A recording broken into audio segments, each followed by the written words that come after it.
घायलों का इलाज, दवाइयों, डॉक्टर, भोजन पानी, परिवहन की उपलब्धता का आंकड़ा संसद में पेश किया जाए। महाकुंभ हादसे के लिए जिम्मेदार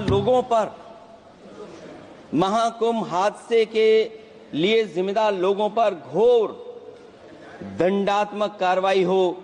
जिन्होंने सच छिपाया है उनको दंडित किया जाए।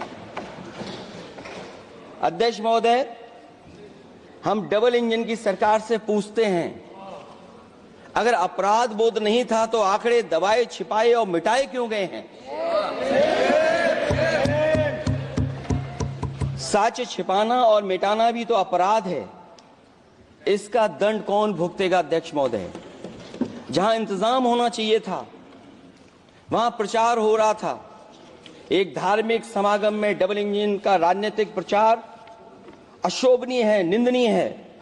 इतने बड़े हादसे के बाद कम से कम अब तो वो होर्डिंग उतरवा देना चाहिए।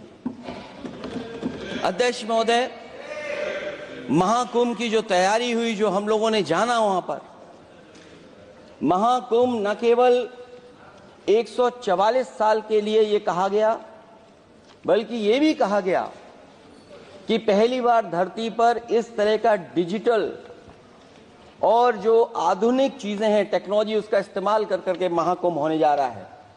सीसीटीवी, ड्रोन, लाइव स्ट्रीमिंग के आधार पर जिनका दावा था कि वो डिजिटल कुंभ करा रहे हैं, वो मृतकों की डिजिट नहीं दे पा रहे हैं। एक तरफ तो जो लोग डिजिटल डिजिटल डिजिटल अध्यक्ष महोदय कहने को थकते नहीं हैं, लेकिन जब कुंभ में इतना बड़ा हादसा हो गया है तो यही सरकार डिजिट नहीं दे पा रही है। हमारे अपने लोग मारे गए हैं, जिसमें परिवार का हर रिश्ता दिवंगत हुआ है। किसी की माता, किसी के पिता, किसी की बहू, किसी की बेटी, किसी का भाई बहन, चाचा चाची। बच्चों के आंकड़े तो अभी तक नदारद हैं। खोया पाया केंद्र ही लोगों को तो नहीं मिल रहा है। जो खोया पाया केंद्र था उसको भी लोग पा नहीं पा रहे, ढूंढ नहीं पा रहे। अध्यक्ष महोदय, कुंभ कोई पहली बार नहीं हो रहा है। कुंभ का आयोजन सदियों से होता आया है।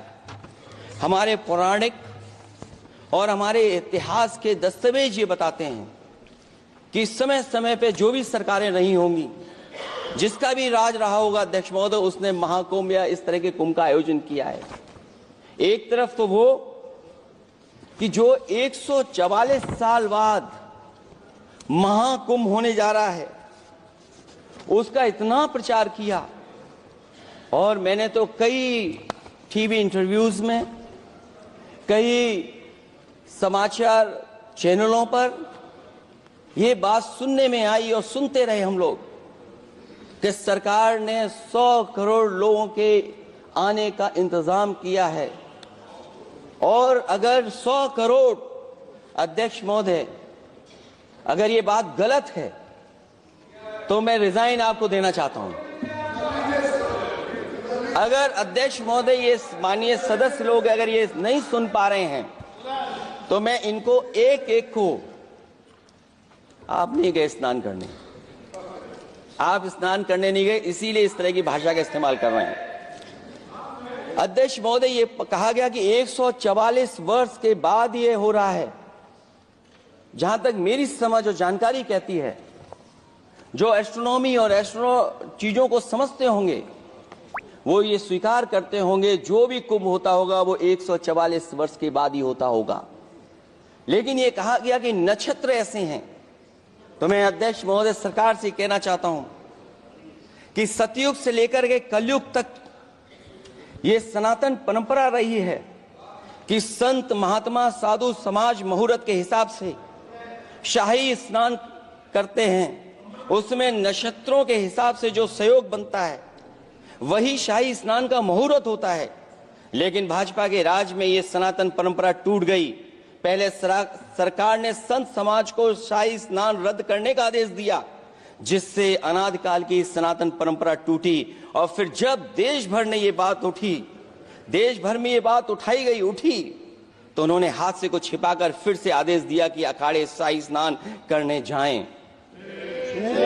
इससे सरकार ने पावन मुहूर्त के स्थान पर अपने मनमाने समय पर स्नान कराने का आदेश दिया। बात उस दिन या तिथि की नहीं होती है, बल्कि निश्चित